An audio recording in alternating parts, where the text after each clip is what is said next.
찾으셨으면 민수기 22장 15절부터 30절에 있는 말씀 제가 봉독해 드리겠습니다. 발락이 다시 그들보다 더 높은 고관들을 더 많이 보내매 그들이 발람에게로 나아가서 그에게 이르되 십볼의 아들 발락의 말씀에 청하건대 아무 것에도 거리끼지 말고 내게로 오라. 내가 그들을 높여 크게 존귀하게 하고 그대가 내게 말하는 것은 무엇이든지 시행하리니 청하건대 와서 나를 위하여 이 백성을 저주하라 하시더이다. 발람이 발락의 시내들에게 대답하여 이르되 발락이 그 집에 가득한 은금을 내게 줄지라도 내가 능히 여호와 내 하나님의 말씀을 어겨 덜하거나 더하지 못하겠노라. 그러니 이제 너희도 이 밤에 여기서 유숙하라. 여호와께서 내게 무슨 말씀을 더하실는지 알아보리라. 밤에 하나님이 발람에게 임하여 이르시되 그 사람들이 너를 부르러 왔거든 일어나 함께 가라. 그러나 내가 네게 이르는 말만 준행할지니라. 발람이 아침에 일어나서 자기 나귀의 안장을 지우고 모압 고관들과 함께 가니 그가 감으로 말미암아 하나님이 진노하심으로 여호와의 사자가 그를 막으려고 길에 서니라. 발람은 자기 나귀를 탔고 그의 두 종은 그와 함께 있더니 나귀가 여호와의 사자가 칼을 빼어 손에 들고 길에 선 것을 보고 길에서 벗어나 밭으로 들어간지라. 발람이 나귀를 길로 돌이키려고 채찍질하니 여호와의 사자는 포도원 사이 좁은 길에 섰고 좌우에는 담이 있더라. 나귀가 여호와의 사자를 보고 몸을 담에 대고 발람의 발을 그 담에 짓누르매 발람이 다시 채찍질하니 여호와의 사자가 더 나아가서 좌우로 피할 데 없는 좁은 곳에 선지라. 나귀가 여호와의 사자를 보고 발람 밑에 엎드리니 발람이 노하여 자기 지팡이로 나귀를 때리는지라. 여호와께서 나귀 입을 여시니 발람에게 이르되 내가 당신에게 무엇을 하였기에 나를 이같이 3번을 때리느냐. 발람이 나귀에 말하되 내가 나를 거역하기 때문이니 내 손에 칼이 있었다면 곧 너를 죽였으리라. 나귀가 발람에게 이르되 나는 당신이 오늘까지 당신의 일생 동안 탄 나귀가 아니냐. 내가 언제 당신에게 이같이 하는 버릇이 있었더냐. 그가 말하되 없었느니라. 아멘. 30절까지 함께 읽겠습니다.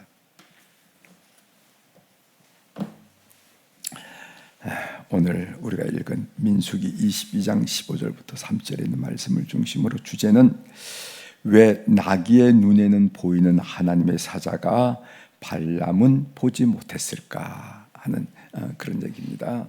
나귀, 짐승의 눈에는 보이고 짐승의 눈에는 다 드러났는데 왜 발람은 사람은 보지 못했을까 하는 그런 얘기입니다. 여러분 이 민수기 마지막에 있는 이 부분 22장, 23장, 24장, 25장 엄청난 분량이죠. 오늘 22장만 하더라도 보통 분량이 아니에요. 긴 분량인데 왜 이렇게 민수기 22장부터 25장까지 이 발람 이야기를 이렇게 할까? 이거 여러분들이 마음속에 딱 간직하고 이 본문을 읽어야 됩니다. 우리가 이제 성경을 읽을 때 어떤 본문을 보면 이상하게 자세하게 설명하려고 하는 의도가 있어요. 그러면 이 복음서 기자는 이 역대기의 이 역사가는 왜 이렇게 이 말을 자세하게 설명해서 뭔가 우리에게 알려주려는 교훈이 있는 듯 이렇게 설명한가, 이런 관점에서 자세히 살펴볼 필요가 있다는 것이죠. 이 민수기 22장부터 25장에 걸쳐진 이 발람의 교훈, 이 이야기가 도대체 오늘 현대를 살아가는 우리들에게 성경을 읽는 독자들에게 무슨 말을 하고 싶어서 이렇게 길게 말을 펼쳐나가는가. 더더구나 모압 평지에서 요단강을 건너서 가나안 땅에 살아갈 이 이스라엘 백성들에게 무슨 얘기를 하고 싶어서 이렇게 기술하고 있을까 하는 이야기를 우리가 먼저 착안을 하고 성경 본문을 볼 필요가 있습니다. 모압 왕 발락은 이스라엘 백성에게 자신들이 멸망당할 것을 두려워했습니다. 우리가 알았죠. 남아모리, 북아모리 족속의 왕국들에 의해서 시혼 왕 그리고 또 바산 왕 옥에 의해서 옥을 멸망시키는 이스라엘 백성들의 그 만만치 않은 저력을 보면서 두려움에 사로잡혔다는 겁니다. 발락은 당대 능력 있는 주술가, 점성가지요. 주술가로 잘 알려진 발람을 초청해서 저 이스라엘을 저주함으로 이스라엘을 물리칠 그런 계획을 세웠다는 것이죠. 그런데 제1차 초청에 발람은 거절하는 것을 우리가 어제 배웠습니다.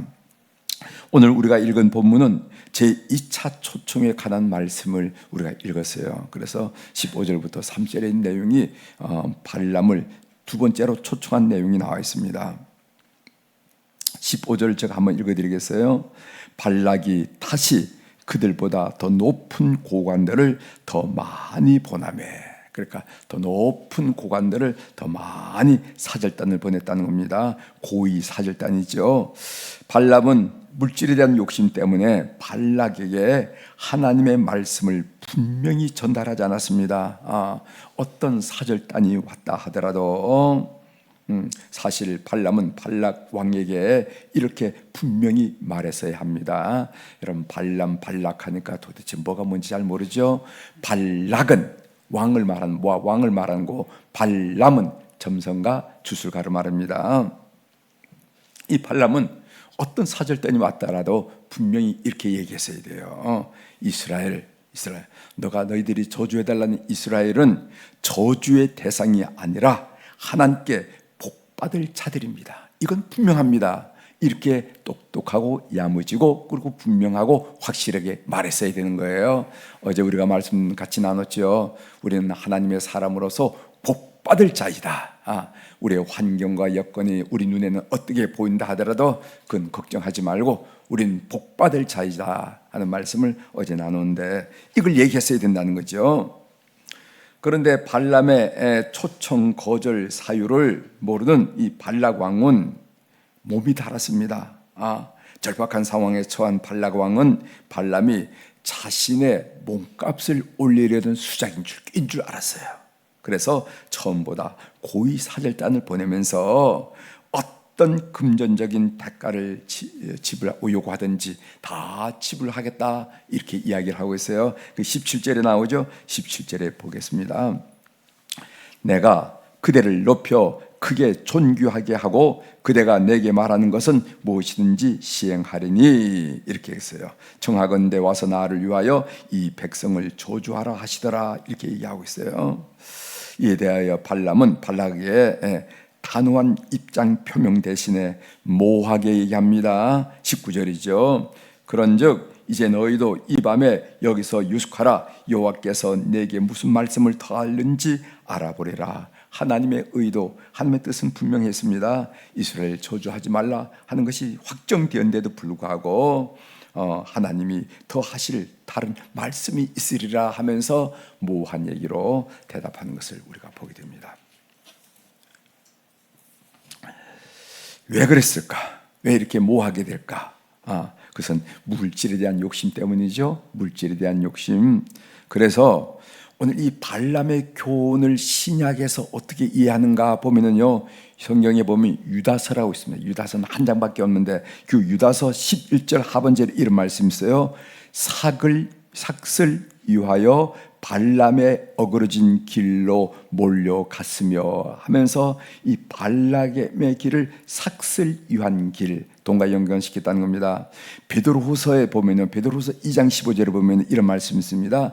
그들이 바른 길을 떠나 미혹되어 부월의 아들 발람의 길을 따르는도다. 그는 불의의 삭을 사랑하다가, 그래서 여기서도 발람의 길, 불의의 삭 이렇게 얘기했어요. 그러므로 결국 물질에 대한 욕심이 발람을 사로잡았다 하는 것을 신약 성경은 이야기하고 있다는 것을 보게 됩니다.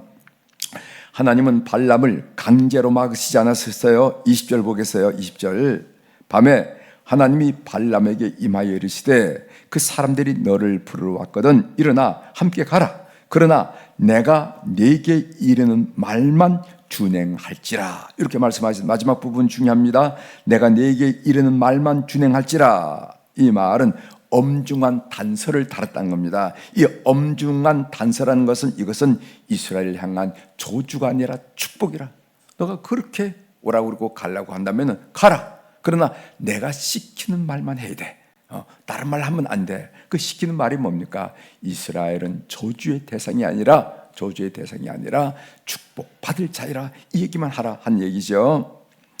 여러분, 이 당자의 비유에서 하나님은 재산을 요구하는 둘째 아들의 요구를 묵묵히 받아주는 아버지의 모습으로 나타난 것을 우리가 알게 됩니다. 우리 같았으면 그 당자 그놈이 당연히 방탕하게 될 텐데 막으셔야지.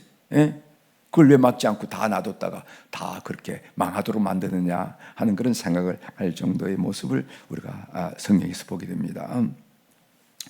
짐승의 눈에 보이는 여호와의 사자가 발람의 눈에는 보이지 않게 됩니다. 하나님은 모압을 향해 가는 발람에게 칼을 든 사자를 보면서 세 차례에 걸쳐서 막으시는 것을 보게 됩니다. 그 22절에 있는 말씀이 우리 독자들을 당혹시키죠. 즉 발람이 모압으로 가는 것을 허락하신 여호와께서 그의 길을 막으시는 겁니다. 왜 허락하면 허락했지, 왜 또 가다가 또 이 사자를 통해서, 여호와의 사자를 통해서 막으시는가? 이것을 이 본문을 읽는 우리 독자들에게 조금 당혹하게 만들죠. 22절 보겠습니다.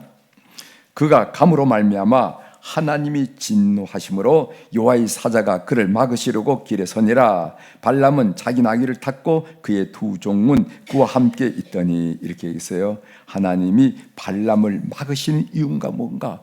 조금 전에만 허락하셨는데 이것을 막으신 이유가 뭘까? 그것은 그의 사악한 욕심 때문이라고 성경이 말하고 있어요. 32절 하반절 보세요. 거기 아래에 있으니까 이제 내일 우리가 묵상할 내용이죠. 32절 하반절에 보면은 보라, 내 앞에서 내 길이 사악이라는 단어가 나와요. 사악함으로 내가 너를 막으려고 나왔더니, 사악하단 말이죠. 이 말이 무슨 말인가 하면은 하나님의 뜻이 분명함에도 불구하고 그 마음이 사악한 말미암아 하나님을 뜻을 어기고도 남을 사악한 욕심이 발람에게 있기 때문에 그 길을 막으셨다는 거예요. 여러분 이해하시죠? 이해하시죠? 아무리 하나님께서 단호하게 이렇게 내가 네게 이런 말만 준행할지라 하고 엄중한 단서를 붙였음에도 불구하고 그 사악한 마음이 하늘 뜻을 어길 것이 분명하기 때문에 그 길을 막으셨다, 이런 얘기입니다. 그래서 세 번째로 이 나귀에게 나타나죠. 첫 번째는 나귀는요 밭으로 들어갑니다. 앞에 사자가 칼을 빼들고 있으니까 어떻게 할 줄 몰라서 나귀가 밭으로 들어가요. 그것이 23절에 나오고, 두 번째로는 나귀는 몸을 담에 붙여서 발람의 발을 아프게 했습니다. 그런데 앞에 옛날에는 그 포도원이 어떻게 하면, 이스라엘은 그 지역은 돌이 많으니까 돌로 담을 이렇게 쌓지 않았겠어요. 그러니까 좁은 길로 그 돌이 이렇게 서로 길을 만들 때 그 나귀가 그 사이에 가가지고 그 발람의 발을 이렇게 아프게 했다는 겁니다. 그게 두 번째. 세 번째는 뭐냐면은 나귀는 주저앉아 버려요. 그것이 27절, 23절, 25절, 27절에 보면은 나귀가 사자의 모습을 보고 하는 행동이 나옵니다. 그랬더니까 그 발람이 나귀를 때렸다 한 얘기 나오죠. 왜 나귀의 눈에 보이는 여호와의 사자가 발람의 눈에는 보이지 않았을까? 이거 우리가 좀 생각을 해보자는 거죠. 그래서 삶의 적용으로 왜 나귀의 눈에 보이는 여호와의 사자가 발람의 눈에는 보이지 않았을까? 그 얘기입니다. 그것은 재물에 발람의 눈이 어두웠기 때문이라 하는 것을 우리가 알고, 이게 얼마나 오늘 우리에게 도전이 되는 얘기입니까? 도전이 된. 여러분, 사기를 당하는 이유가 여러 가지 있죠. 사기를 당하는 이유 중에는 단시간에 큰 돈을 벌 수 있다는 유혹 때문에 그런 사기를 당하는 경우가 많이 있어요. 사기를 당하는 이유, 가만히 들어보면은 단시간에 큰 돈을 벌겠다는 이 꾀임에 빠졌구나 하는 것을 알게 된다는 거죠. 즉 욕심으로 판단력이 흐려지기 때문에 사기를 당합니다. 욕심에 눈이 멀게 되면은 누가 봐도 이상한 것이 이상하게 보이지 않고, 누가 들어도 거짓말인데 거짓말로 들리지 않아요. 그래서 쉽게 속아 넘어갑니다. 그래서 사기를 당하는 거예요. 아주 똑똑한 사람들이, 알만한 사람들이, 저 사람이 왜 사기를 당하고 그렇게 어려움을 당할까? 그 얘기를 가만히 들으면, 아이고, 그때는 그게 거짓말로 느껴지지 않았습니다. 그때는 그게 그렇게 보이지 않았습니다. 보이지 않고 들리지 않다는 얘기를 많이 듣게 된다 이 말이죠. 이런 모습이 현대 발람의 모습이 아니겠는가 하는 거예요.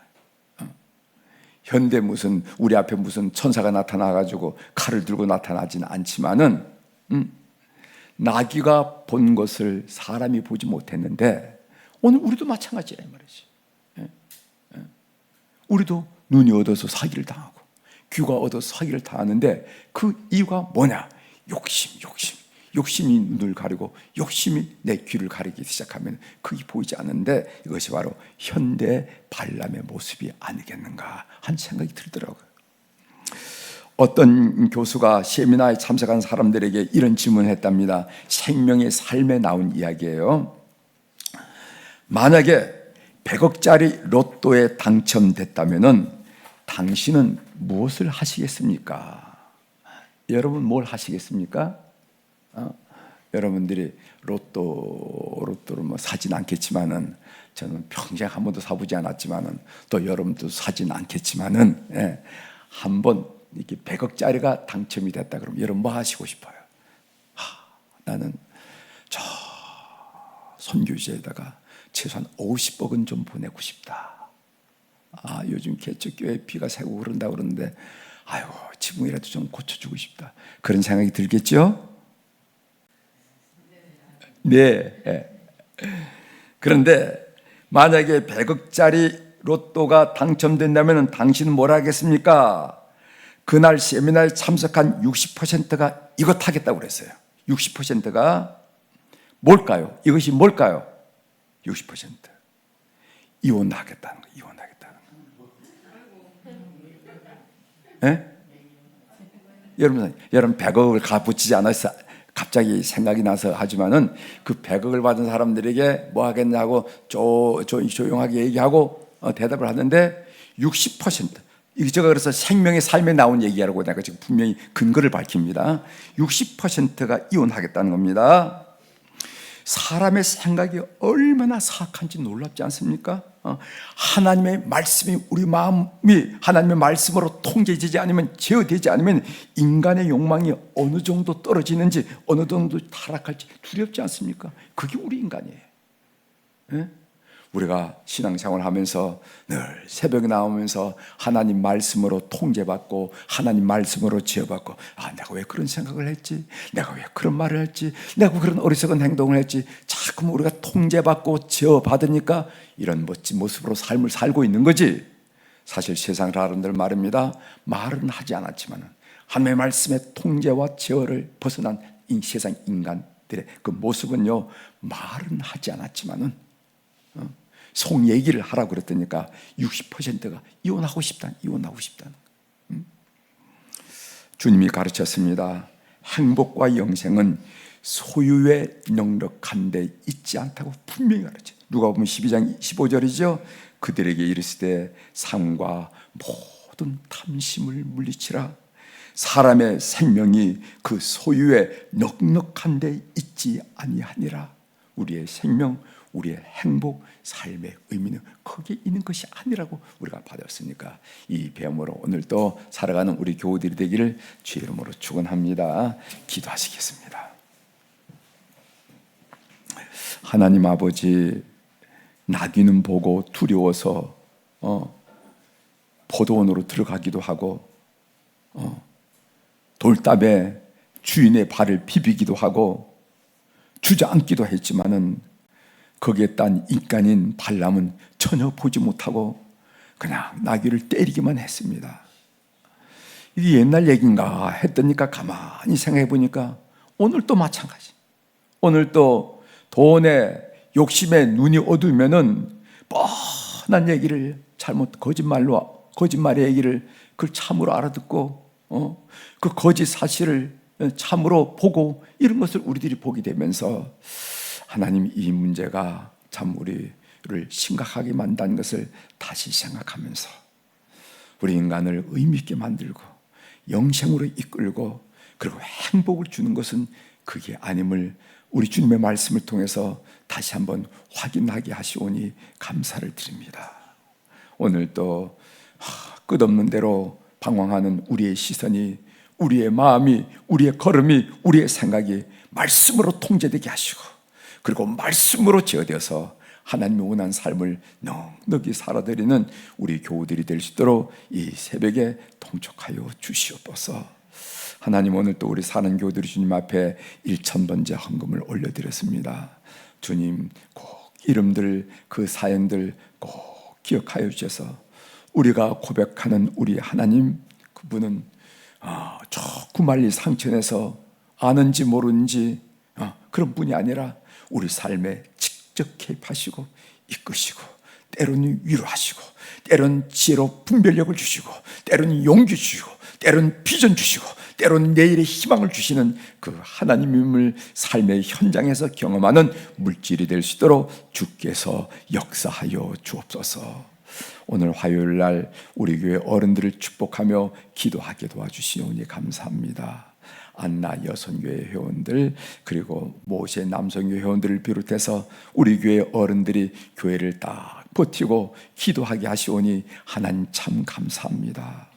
하나님, 지난주일 어버이 주일 저들이 기도 가운데 우리 사이에 이렇게 무질서하고 혼란스럽게 된 것은 공동체면 공동체, 직장이면 직장, 위 아래가 없고 이렇게 혼란스러운 것은 우리 사이의 가장 기초적인 단위인 가정의 어른들이 무시되고 그 권위가 없어지기 때문이라 한 사실을 알게 되면서 우리 부모 다시 한번 공경하자고, 효도 다시 한번 생각해 보자고 함께 말씀을 나눌 수 있도록 도와주시오니 감사합니다.